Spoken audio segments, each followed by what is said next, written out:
बाहर मंदिर तो नहीं डूबे। नमस्कार, वन इंडिया हिंदी में आपका स्वागत है। उत्तराखंड के चमोली में ग्लेशियर टूटने से भारी तबाही की आशंका जताई जा रही है। ग्लेशियर की बर्फ धौलीगंगा नदी में बह रही है और आसपास के इलाकों में जानमाल के भारी नुकसान की खबर है। ऋषिगंगा पावर प्रोजेक्ट को भी नुकसान की खबर है। अलकनंदा नदी के किनारे रहने वालों को फौरन सुरक्षित स्थानों की ओर जाने के निर्देश दिए गए हैं। वहीं भागीरथी ग्लेशियर चमोली में ग्लेशियर फटने से आई बाढ़ के बाद अलर्ट जारी कर दिया गया है। आइए जानते हैं कि ग्लेशियर क्या है इसके टूटने का कारण। ग्लेशियर पृथ्वी की सतह पर विशाल आकार की गतिशील हिमराशियां हैं जो अपने भार के कारण पर्वतीय ढलानों का अनुसरण करते हुए नीचे की ओर प्रवाह होती रहती हैं।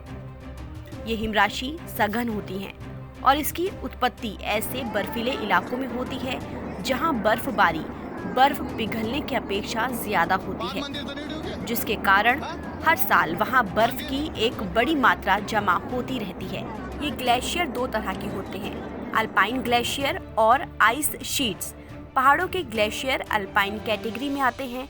पहाड़ों पर ग्लेशियर टूटने की कई वजहें हो सकती हैं।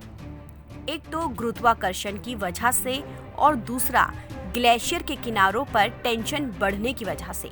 ग्लोबल वार्मिंग के चलते बर्फ पिघलने से भी ग्लेशियर का एक हिस्सा टूटकर अलग हो सकता है। जब ग्लेशियर से बर्फ का कोई टुकड़ा अलग होता है तो उसे काल्विंग कहते हैं। ग्लेशियर फटने या टूटने से आने वाली बाढ़ का नतीजा बेहद भयानक हो सकता है।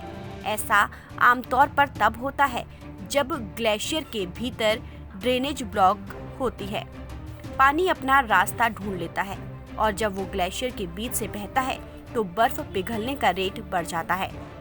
इससे उसका रास्ता बड़ा होता जाता है और साथ में बर्फ भी पिघलकर बहने लगती है। इनसाइक्लोपीडिया ब्रिटेनिका के अनुसार इसे आउटबर्स्ट फ्लड कहते हैं। ये आमतौर पर पहाड़ी इलाकों में आती है। कुछ ग्लेशियर हर साल टूटते हैं, कुछ 2 या 3 साल के अंतर पर। कुछ कब टूटेंगे इसका अंदाजा लगा पाना लगभग नामुमकिन होता है। फिलहाल इस खबर में इतना ही। देश और दुनिया की तमाम खबरों के लिए आप बने रहिए वन इंडिया हिंदी के साथ।